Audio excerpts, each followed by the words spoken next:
La idea de esta clase es explicar la relación que hay entre la fiesta de Sukkot, Sukkois, y Bnei Noach, si es que hay una relación.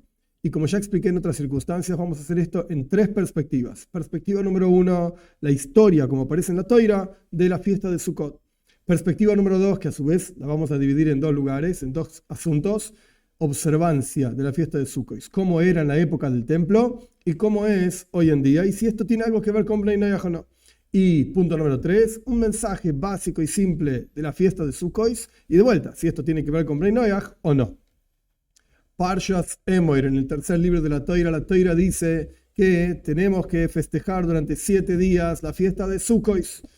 Y cuando la Toira explica esta fiesta, dice que la idea de la fiesta de Sukkot es para que sepan generación tras generación que en Sukkot, traducción simple, cabañas, asenté al pueblo de Israel cuando salieron de Egipto. Esto es lo que dice la Toira. Tenés que hacer una suká, una cabaña, para recordar y saber que te puse en cabañas cuando saliste de Egipto, al pueblo de Israel, por supuesto. ¿Qué son estas cabañas? Hay una discusión en el Talmud. Una opinión dice, Rabbi Akiva dice, eran cabañas literalmente. El pueblo de Israel salió de Egipto en el mes de Nisan, que es la fiesta de Pesach. Ese es el momento, el 15 de Nisan, que salen de Egipto. Y dice Rabbi Akiva, Dios nos asentó en cabañas en el desierto, etc. Y esto hay que conocerlo y saberlo y festejarlo año tras año. Rabbi Eliezer dice, no señor, ¿qué cabañas? Acá estamos hablando de las nubes de gloria que rodeaban al pueblo de Israel en su viaje por el desierto. Nuestros sabios explican en la ley judía que efectivamente una persona, un judío que está sentado en la cabaña en la fiesta de Sukkot, tiene que saber que está sentado en la cabaña. ¿Por qué? Por lo que dice Rabbi Eliezer. Por las nubes de gloria que nos rodearon mientras viajamos por el desierto, etcétera, etcétera. Pero ahora bien, si salimos de Egipto en el mes de Nisan, en la tierra de Israel, es verano, está calentito, está lindo, ¿por qué festejamos Sukkot en el mes de Tishrei? Que el mes de Tishrei es el mes anterior a las lluvias, etcétera, etcétera. El Talmud explica, porque en el verano es fácil sentarse en una cabaña afuera, está fresco, está lindo. Andá a sentarte en una cabaña cuando está feo el clima, cuando está a punto de llover el clima, etc. Entonces Dios puso esta mitzvah. A pesar de que recuerda la salida de Egipto, que fue en Nisan, Dios puso esta mitzvah en Tishrei, para que efectivamente hagamos la cabaña por la mitzvah propiamente dicha, por el precepto de la cabaña. Pero vemos en toda esta historia de la fiesta de Sukkot que no tiene nada que ver con Bnei Noach. Tiene que ver con el pueblo de Israel saliendo de Egipto y tiene que ver con la relación entre Dios y el pueblo de Israel, o porque nos asentó en cabañas, o porque las nubes de gloria, etc. Esto es desde la perspectiva histórica, significado básico y simple de la fiesta de Sukkot. No tiene nada que ver con Bnei Noach. Vamos al paso número 2. ¿Cómo se observa la fiesta de Sukkot? Y esto lo vamos a dividir en dos partes. Uno es la época del templo. Algunos detalles de cómo era en el Beis Hamikdash, en el templo, la fiesta de Sukkot. Y el otro es hoy en día. Vamos a empezar por hoy en día porque es mucho más sencillo. Hoy en día la fiesta de Sukkot tiene básicamente dos componentes fundamentales. Uno es 4 especies, que yo no voy a explicar los detalles de las 4 especies ahora, no tiene nada que ver con lo que estamos estudiando y no tiene nada que ver con el pueblo de Bnei Noach. No tiene nada que ver con Bnei Noach, tiene solamente que ver con el pueblo de Israel.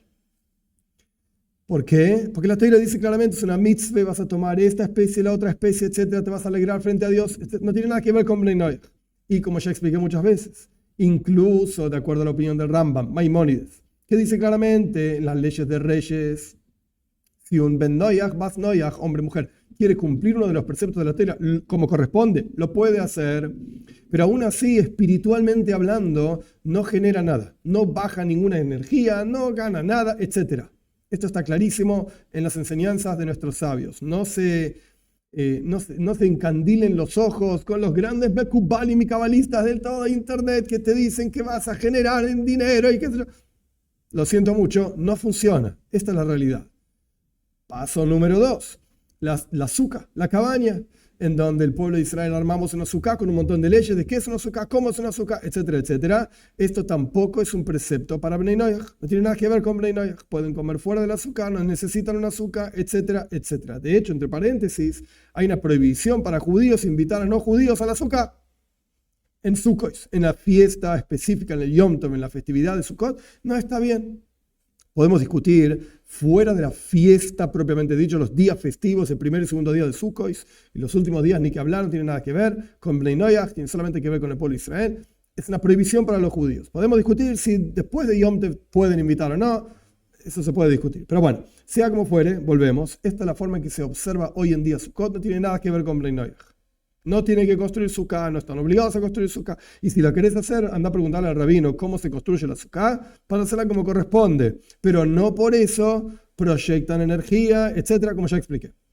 Vamos a la época del templo. Interesante, Sukkot tiene una cualidad diferente de las otras fiestas del pueblo de Israel. Y sí, efectivamente, tiene una relación con los no judíos. Dice la Toira en Parshas Pinhas, en el cuarto libro de la Toira, que había 70 toros ofrendados en el Beis Hamikdash, en el templo, a lo largo de los 7 días de la fiesta de Sukkot.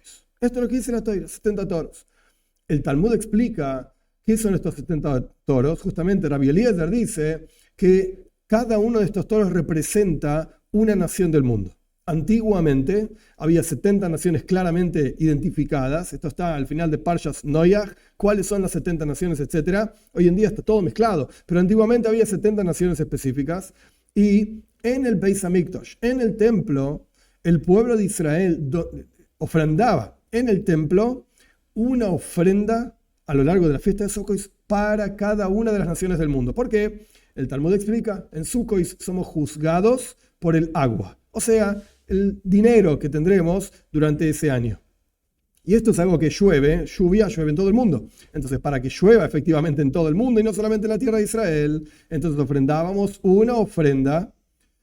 Y los comentaristas del Talmud dicen, no está en el texto, pero los comentaristas dicen, esto era para expiar por las naciones del mundo, al punto tal que dice el Rabbi Yohanan en el Talmud, que si las naciones del mundo hubiesen sabido el beneficio que les traía el templo, nunca lo hubiesen destruido, sino todo lo contrario, lo hubiesen cuidado.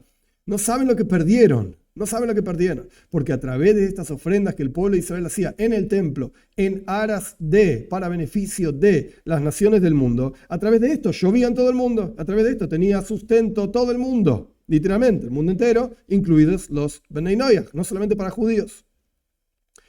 Al punto tal llega la cuestión, que el Zohar dice, y en la descripción de la clase están en todas las fuentes, el Zohar dice que no solamente el pueblo de Israel tiene que alegrarse en la fiesta de Sukkot, sino que incluso las naciones del mundo también se alegran y son bendecidas, literalmente este es el lenguaje del Zohar, se alegran y son bendecidas en la fiesta de Sukkot. ¿Por qué? Porque efectivamente había un beneficio para ellas a través de las ofrendas que el pueblo de Israel hacía en el templo.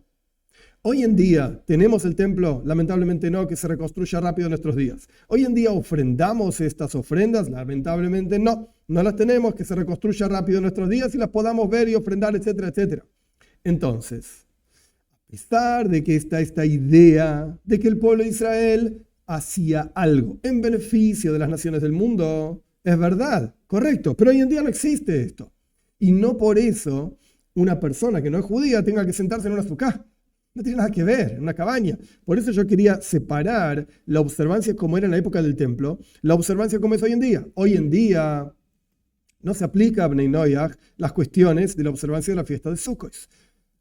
Y la observancia como era en la época del templo, por un lado, físicamente hablando no existe, espiritualmente hablando sí existe, porque efectivamente leemos sobre estas ofrendas en la lectura de la Torá durante los días de Sukkot, y a través del estudio es como si la cosa ocurriese realmente. Es un efecto espiritual, que es el pueblo judío generando beneficio y un efecto espiritual bueno para conectarse con Dios a través de la lectura de estas ofrendas, al punto tal que el Rabbeinu Bejaye, que vivió en España año 1300, escribe interesantísimo.